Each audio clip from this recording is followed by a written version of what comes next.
Welcome to the Mousiemakes podcast. I'm Helen and I live in the northeast of England in Durham, and it's really lovely to have you here. Hope you're doing okay. Today I am going to just give you a bit of a catch up on some of the projects I'm working on. I'm going to give you a story about knitted gnomes, and I'm also going to take you out on a little walk. So, okay, here we go. Well, I have to say, I haven't got much to show you since last time, not really. I'm having a bit of an indecisive, stuck time, I think, deciding what to work on and what to do next. Done lots and lots of little projects lately, but haven't really got stuck into anything else. Never mind, I know it just goes in phases, doesn't it? Anyway, what I have got to show you, first of all, is a new pair of socks that I'm working on, and these are going to be for my younger niece, Libby, and they are made with my favourite sock yarn, or my sort of go-to standard sock yarn. I have knitted with lots of other lovely ones as well, but this is really my favourite one. And I should be a bit further on than I am, but I realised after I'd turned the heel and I'm on the foot now that I've lost 2 stitches, and I did go back and look, and I found one of them, which you can see here, and I don't know what's happened to the other one, so I'm a bit annoyed with them, and so I haven't picked it up for a couple of days or so. Never mind. Then I'm also still working on the mitered square blanket. I'm not even going to show you that because the poor thing has been sadly neglected over the last couple of weeks. I think it's something silly like I was taking a photo of it, and the needles were separated, so I don't know what's happened to one of the needles. It's not going to be some great effort to find another one, but I just haven't, I haven't got to it. Okay. So, probably the only completed project that I've got to show you, they are a family of mice. Oh, what's a surprise? More mice. And here they are. They're from a book, this book here, called Knit Me, Dress Me, Love Me. And it's a really lovely book by Stratford. So there are patterns for 7 different animals, plus a mini-me version, or baby, of each animal. And then there are the most gorgeous sets of clothing to make, mostly knitted, but some of them made from cotton and felt. And so there's a set for going off to school and on the beach, picnic time, in the snow. Oh, I love the tights. I love those little tights. And then bedtime clothing, and then some accessories for the little babies as well. So first of all, here's Eric, who is wearing a lovely tank top or sleeveless jumper. And then I made his wife, Irene. I've made a dress which has got a felt bodice and a cotton skirt part. And then I've also made Irene a lovely knitted coat. I just so love that coat. Look at the little pockets, and I put the little heart-shaped buttons on. I seem to rather like heart-shaped buttons. Eric there with the baby, carrying the baby in its baby sling. Oh, I like that too. And then there's the whole family all together. You can see them there. And they were quite easy to make. I would say the only slightly challenging bit were the ears, because you had to knit an I-cord, which you then had to sew around the join between the pink bit and the grey bit of the ears. And you had to kind of gather it slightly so that the ears curved in. But, it was fine. I think I probably did a better job the second time I did it, as is often the way. And then also I thought I would just show you how I often do eyes for toys that I don't put safety eyes into, because they're toys that I might give to young children. And I learnt this technique from some patterns I used by Wendy Phillips. She often does her eyes by taking a long double thickness bit of yarn and halving it, and then at the halfway point she ties a few knots in it to the size of eye that she wants, and then the ends of the yarn are sewn right through the head to the other side, and you don't fix them in place first of all. And the beauty of this method is that you can reposition the eyes so easily if you don't like where you put them the first time, and then it's really easy to tie them off at the back, because as long as you thread your wool through the same hole of the knitting at the back of the head, you can then tie them in a knot, tie both ends in a knot, and then just thread them through inside. And I really like that way of making eyes. I made bigger eyes for Irene than Eric, and I like them both. The only other thing that I've made, or two things that I made, were a tiny little cat in a bag and this tiny little, he's called Jabby, the syringe. You might know, if you've watched previous episodes, that I'm busy doing something called the 100-day project. And a couple of weeks ago, precisely on the 17th of March, I drew a portrait of this little gnome here, this Irish gnome, so for St. Patrick's Day.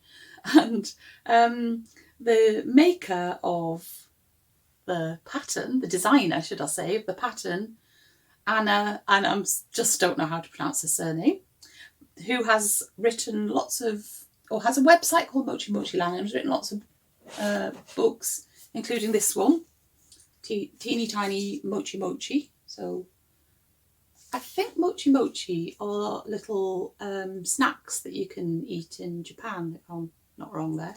And so all of her knitted things are like, little things like that. It's not entirely true, because she does make big things as well. Anyway, I love making tiny things, and I've made lots and lots of the things out of this book. For example, I have made a little owl and a little hen, and I have made several gnomes, dressed and not quite so dressed.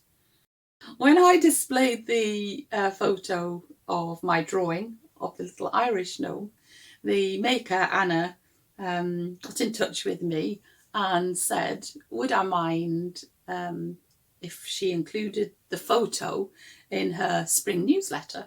So I said that was absolutely fine if she'd like to do that, and I sent her a little bit of information about what the 100-day project was. And so she very kindly gave me a voucher to acquire some patterns from her website. So that's why I ended up making the little cat in the bag, because that was a new pattern that I got.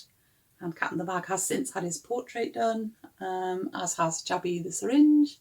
So those are lovely little tiny things. Well, as you heard me say earlier, I have made lots and lots of tiny gnomes.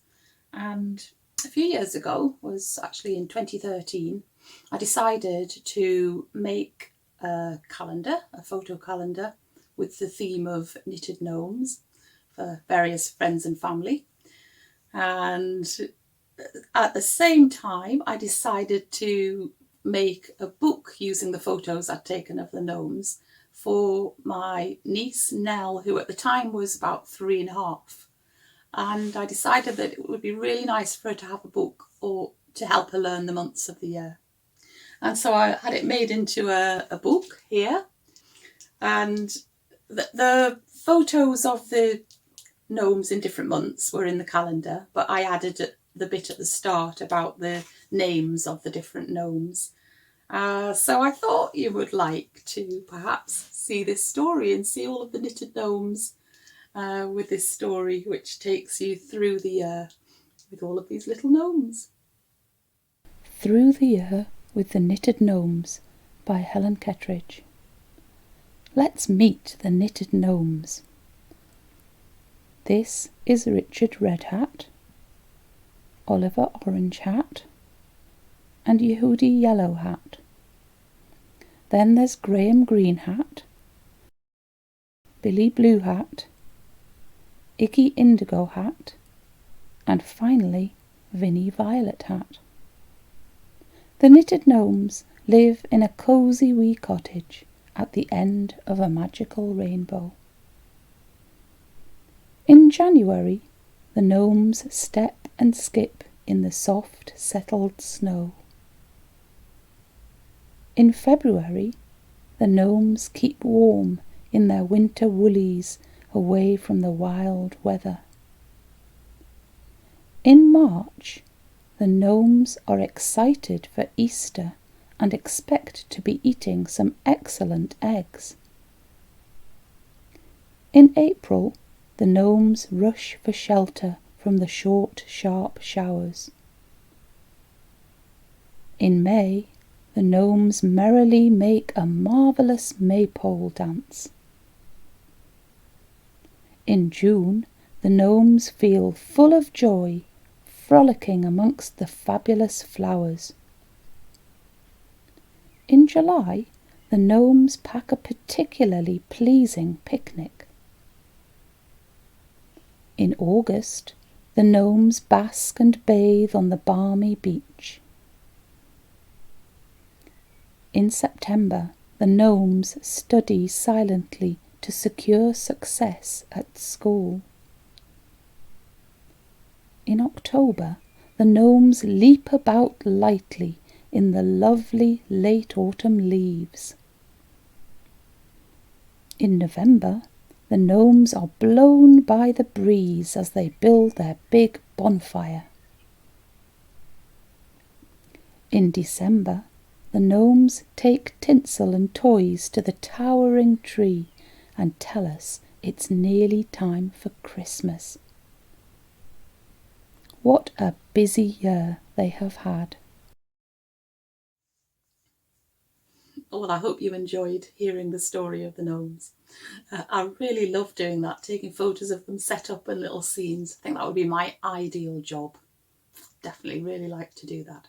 And, well, I could do it anyway, couldn't I? So, anyway, a little bit of a rest from my voice, I think. I don't know, I've really rambled on today.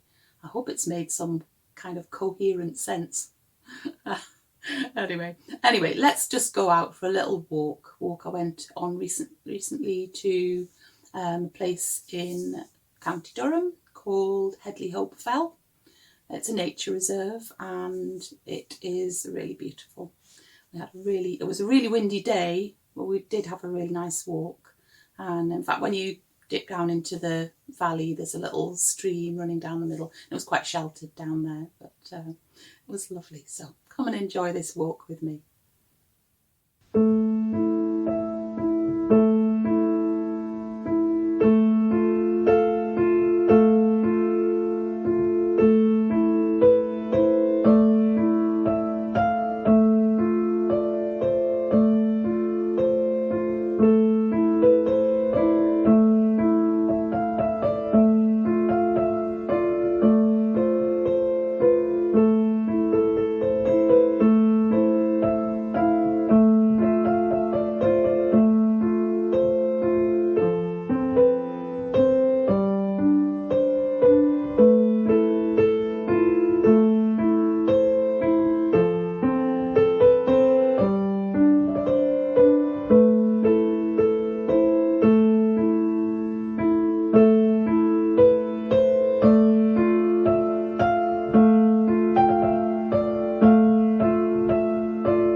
is time for me to go again. So I hope you've enjoyed being with me today. Thank you very much for joining me, and I will be back with you very, very soon. Okay then, bye for now.